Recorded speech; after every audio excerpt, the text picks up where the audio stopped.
if you can build the courage and you hold in that reverse grip, you're going to get some good stuff. Really significant shots. Any final comments?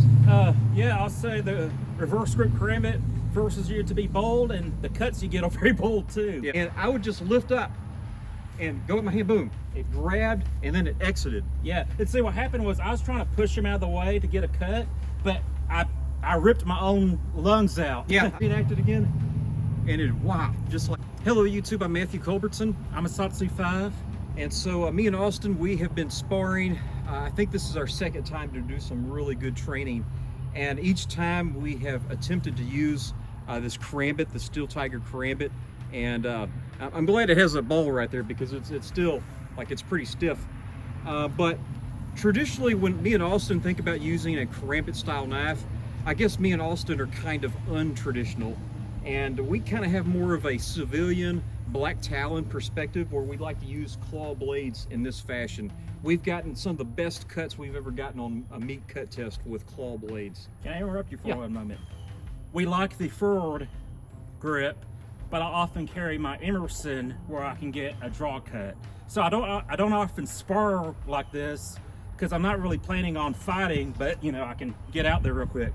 But you don't get as deep cuts when you're doing this, generally, especially with a straight knife. But with a forward curved knife, it really bites in and it's gonna do a lot of damage. And even compared to something like we're going to call this our Voyager because we don't really carry the Recon Tanto so much. So this is our Voyager trainer, and if he were to slash me, okay, that's going to be a bad cut, okay, bad day. But if you have this, it will open me. Even with that piece of rubber, I can tell that thing wants to go into my body. Yes. All right. And I mean, just a frightening knife. And so me and Austin, we follow different martial artists.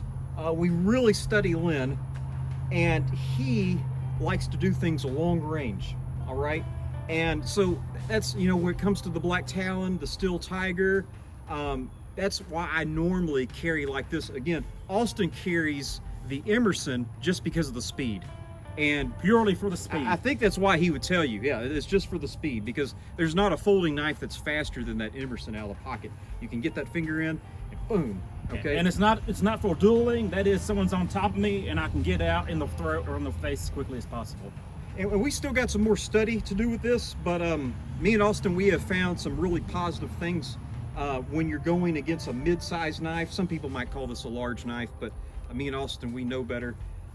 But I carry these Vaqueros all the time, and because of my training, I'm starting to carry my Espada a little bit more. So last time me and Austin were sparring, trade blades, I was carrying in my forward grip, and with Austin, he would aggressively come at me, and he would end up getting my pec, he'd end up getting my bicep. Now, he might end up on the ground because he's off balance, but he got a super vital cut. Almost every time. And what really changed things is when I started, I want to do this next week, but I switched from the Vaquero trainer and I went to the Laredo / Espada. This is about as big of a Espada. And as soon as I went to this bigger knife, again, you know, we're talking, you know, 3.5 inches or so more reach, he couldn't hardly get me, okay? But with this, he got me probably more times than I got him. And it was significant cuts. Very significant cuts. And so we reversed the roles today. Austin didn't get that, the Laredo. I was looking forward to that. But I gave him the Vaquero, and I had this. I didn't go forward grip. I just wanted, we didn't have too much time left. But I got some significant cuts. And so some of the first things, Austin, he's more bold than I am. I'm learning to be more bold when I see an opening. And the more I'm sparring, the more openings I'm seeing. At first, when you start sparring, you don't know what's an opening or not, okay? And when you see the opening, you got to step into the gap. But we were just kind of being light, and he would go at my hand, okay? And I would just lift up and go at my hand, boom, and boom. You would hear it. You would literally hear it on the glove. He'd go at my hand, bam, just like that. And of course, it was way more aggressive, you know. But he'd go at my hand, and I'd lift up, And what, 3 times? Yeah. Okay, and I mean, we're talking about the whole sparring session took like 3 minutes maybe, and I got him 3 times. And so we'd reset, and then I was coming, and he was going to catch with this hand, and I went in, and I felt like I got him on the nipple. No, you got him like right there. But Right. reenacted just again, boom, and it, wow, it just automatically, it grabbed and then it exited. Yeah. And see, what happened was I was trying to push him out of the way to get a cut, but I ripped my own lungs out. Yeah, I mean, probably, here's the thing. I don't want to hurt Austin. Austin's not aiming to hurt me. And so when I'm coming at him, yeah, I'm using nice, friendly, aggressive speed, but I'm not trying to like, boom, you know? And so I did that and he pushed out, okay? And he just, I mean, and so that was a significant cut. And then we were winding down. It was going to be the last round. And so I knew I wanted to come in a little bit more aggressively. Austin, he did end up getting me like this a couple times. But from my wins to your wins, what do you think it was?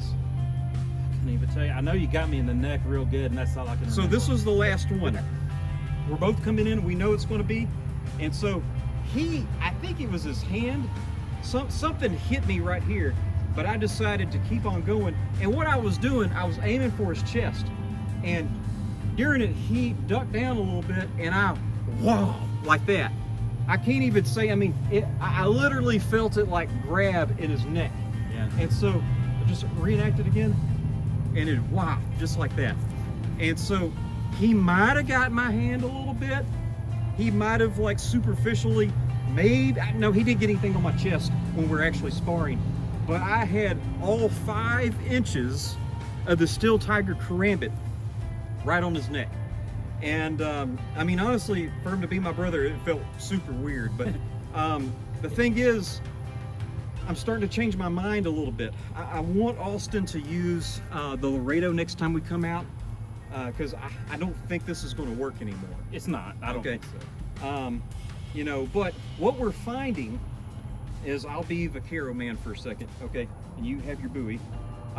Me and Austin, we spar. We still don't like to get in close, and like, who would? Okay, come a little bit more centered. And so what we're doing is, he's coming for my arm, and I'll get his arm, or boom, he'll get my forearm, or he's coming and I'll poke his hand. Okay, that's what we're finding with the more standard knives. And yeah, every once in a while I'll get his head. Every once in a while we might get the torso. It's kind of rare. Okay, but what we're finding with the Steel Tiger Karambit in reverse grip, especially against, you know, what most people consider a large tactical folder, I might not be getting the hand cuts as much, although I did get a budge. But when I'm getting a cut, it's coming in, and that point is just going to go in, or I get the neck. And so these superficial cuts, they're very important. Okay, when you study Filipino martial arts, there's a term called defanging the snake, and so that's one of me and Austin's go-to targets, is the hands. Okay, and even the other person's blade, knock that blade out. You probably not going to do that with a Karambit, but we really like to go for the hands, because if you could strip that weapon, he wins. Okay, but what we're finding is that if you can build the courage and you hold in that reverse grip, you're going to get some good stuff, really significant shots. And so get you one of these Steel Tiger trainers, get you a nice HEMA helmet, some gloves, and if you can find a training partner, be careful, but you're going to be really surprised what you can accomplish with this Karambit. Any final comments? Yeah, I'll say the reverse grip Karambit forces you to be bold, and the cuts you get are very bold too. Yeah. You know, they're just always, you know, you feel them.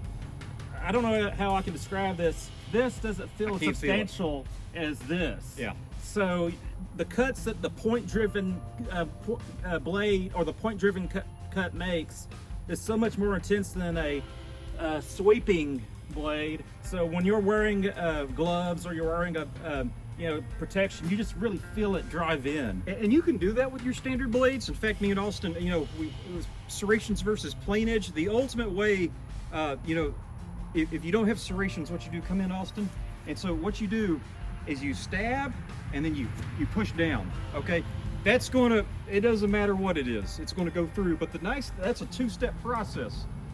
1, 2. Okay, now Austin, me, 1, Okay, it's really, I mean, Austin even, he went forward, you can, but really, that's all you got to do. Yeah. Okay, and yeah, ooh, you feel that. Yeah. It really, it's not pleasant. You can feel the difference, and Matthew was kind of cursing this ball, but I can only imagine what it would feel like if it didn't have this ball on it.